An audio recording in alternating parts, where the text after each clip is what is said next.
Receive the message of truth. Burmese language.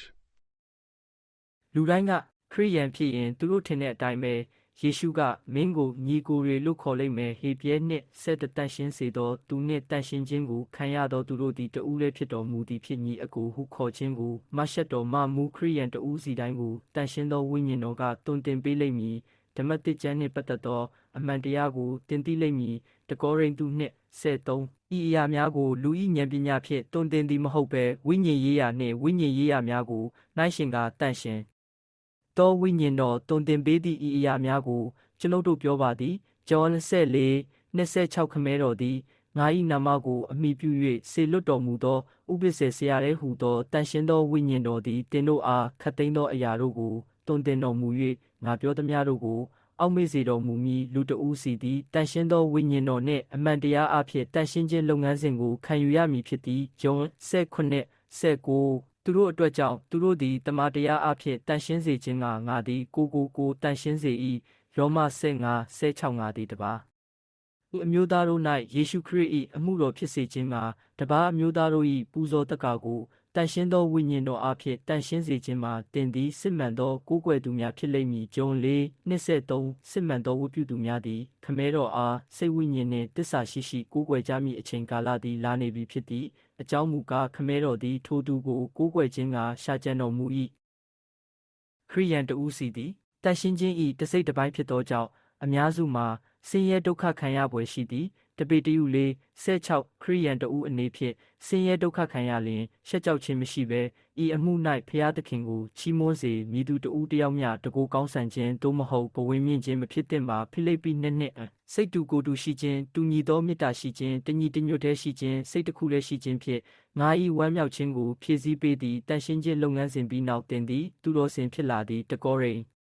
သု6:19တို့ဒီမဟုတ်တင့်ကိုခန္ဓာသည်ဖျားသခင်ထံမှရရှိထားသောတင့်ထဲ၌ရှိသောတန်ရှင်းသောဝိညာဉ်တော်၏ဗိမာန်ဖြစ်သည်ကိုတင်မသိသလောတကွန်သင်3:18အကျဉ်သူသည်ဖျားသခင်၏ဗိမာန်တော်ကိုညဉ့်ညူးစေလျင်ဖျားသခင်သည်ထိုသူကိုဖျက်ဆီးလိမ့်မည်အကြောင်းမူကားဖျားသခင်၏ဗိမာန်တော်သည်တန်ရှင်း၍အဖက်နှင့်20:22တမန်တော်များနှင့်ပရောဖက်များ၏အုတ်မြစ်ပေါ်တွင်တည်ဆောက်ခဲ့ပြီးယေရှုခရစ်ကိုယ်တိုင်အုတ်မြစ်ချသောအုတ်မြစ်ဖြစ်သည်21အဆောက်အဦတစ်ခုလုံးကိုတညီတညွတ်တည်းတက်ဆင်၍တန်ရှင်းသောဗိမာန်တော်ဖြစ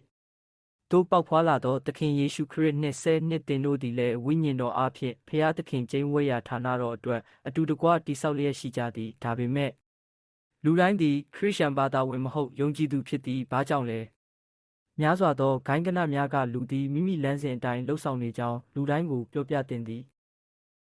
ဘသူကမှအမှန်တရားရဲ့စိတ်သက်မရှိဘူးလူတိုင်းသည်ယေရှု၏လမ်းစဉ်ကိုနားမလည်ဘဲဖျားသခင်ကိုမြင်ကြသည်တင်းအုပ်ဆရာများနှင့်ခေါင်းဆောင်များသည်နင်တို့၏အသင်းတော်ရှိတွင်မိမိတို့ကိုယ်ခရိယန်ဟုခေါ်ဆိုကြပြီးနင်တို့၏အသင်းတော်ခရိယန်များကိုခေါ်ဝေါ်ကြသည်သူတို့သည်ဓမ္မတိကျမ်းကိုနားမလည်ကြပြီးဖျားသခင်၏နိုင်ငံတော်အကြောင်းမသိကြပေတင့်အားသတင်းမပေးခြင်းဖြင့်ချမ်းသာလာပါသည်ခရိယန်တင်းအုပ်ဆရာများနှင့်ခေါင်းဆောင်များသည်ယောက်ျားလေးများနှင့်မိန်းကလေးများကို200နှင့်ချီ၍လိမ်ပိုင်းဆိုင်ရာထိခိုက်မှုမရှိစေဘဲယနေ့အထိဆက်လက်လှုပ်ဆောင်နေပါသည်ခရိယန်တင်းအုပ်ဆရာများနှင့်ခေါင်းဆောင်များသည်ယင်းတို့၏အသင်းတော်မှချမ်းသာမည်မဟုတ်ပေလူတိုင်းသည်တန်ရှင်းသောဝိညာဉ်တော်မှတွင်တင်ခံရပြီးအမှန်တရားကိုသိရှိကြသောကြောင့်စာအုပ်များကိုမရောက်နိုင်ကြပေတင်းအုပ်ဆရာများနှင့်ခေါင်းဆောင်များသည်ယင်းတို့၏အသင်းတော်နှင့်ရုပ်မြင်တန်ကြားနောက်လိုက်များရှိတွင်တန်ရှင်းသောဝိညာဉ်တော်ကိုပုတ်ခတ်စော်ကားခြင်းမပြုသည်မှာနှစ်အတော်ကြာပြီဖြစ်သည်လုကာ6:39မျက်စိကန်းသောသူသည်မျက်စိကန်းသောသူတို့ကိုလမ်းပြနိုင်သလောနှစ်ယောက်လုံးသည်မြောင်းထဲသို့မကြမီလောတင်တို့ကိုခရိယန်ဟုခေါ်ဆိုစဉ်တွင်အသင်းတော်၌အဘယ်ကြောင့်ဤမြလောက်တစ်ဖြတ်ခြင်းနှင့်မလိုမုန်းထားမှုများရှိနေသနည်းခရစ်ယာန်ဘာသာဝင်များဆိုလေတင်းအုပ်ဆရာများနှင့်ခေါင်းဆောင်များသည်အဘယ်ကြောင့်ခန္ဓာကိုယ်ရည်နှင့်ချင်းခံကြသနည်းချက်ခရရှိလိန်တူဆက်ဆံသူအမျိုးသားများနှင့်အမျိုးသမီးများသည်ယင်းတို့ကိုခရိယန်များဟုအဘယ်ကြောင့်ခေါ်သနည်းအမျိုးသမီးတင်းအုပ်ဆရာများနှင့်ခေါင်းဆောင်များသည်ခရစ်ယာန်ဘာသာဝင်ဖြစ်လျင်အဘယ်ကြောင့်အသင်းတော်တွင်အမျိုးသားများကိုထိန်းချုပ်နေရသနည်းအမျိုးသမီးများသည်ခရစ်တော်၏ကိုယ်ခန္ဓာတွင်အမျိုးသားများကိုအုပ်စိုးရန်အခွင့်အာဏာရှိရန်မရည်ရွယ်ပါလူသည်ရုပ်ပိုင်းဆိုင်ရာအရာခရိယန်တဦးဖြစ်လာရန်ကြိုးစားသောလဲထို့သောမဖြစ်နိုင်ပါယောမ8တွင်ဖော်ပြထားသည့်အတိုင်းထို့ကြောင့်ဇာတိပဂတိနာရှိသောသူတို့သည်ဖျားသခင်စိတ်တော်နှင့်မတွေ့နိုင်တင်သည်ဝိညာဉ်ရေးအရာခရိယန်တဦးသာဖြစ်လာနိုင်သည် ခရိယန်တဦးဖြစ်လာရန်တင်သည်ခရစ်တော်၏ဝိညာဉ်တော်ဖျားသခင်၏ဝိညာဉ်တော်နှင့်တမန်တရား၏ဝိညာဉ်တော်လိုအပ်သည်မတဲ28 19 20သည်တင်အားခရိယန်တဦး၏အတိတ်ဘယ်ကိုပေးသည်ရှင်မတဲ28 19 20တွင်ဤသို့ဆိုသည်တင်တို့သွား၍လူမျိုးတကာ၏တပည့်ဖြစ်စေခြင်းကခမဲတော်နှင့်သားတော်တန်ရှင်းသောဝိညာဉ်တော်၏နာမ၌ဗတ္တိဇံကိုပေးလျက်တနှစ်ဆက်ငါမှာထားသမျှတို့ကိုစောက်ရှောက်ခြင်းကဆုံးမဝါဒပေးကြလော့အသက်ဆုံးသည့်တိုင်အောင်ငါသည်တင်တို့နှင့်အတူအမြဲရှိနေ၏အာမင်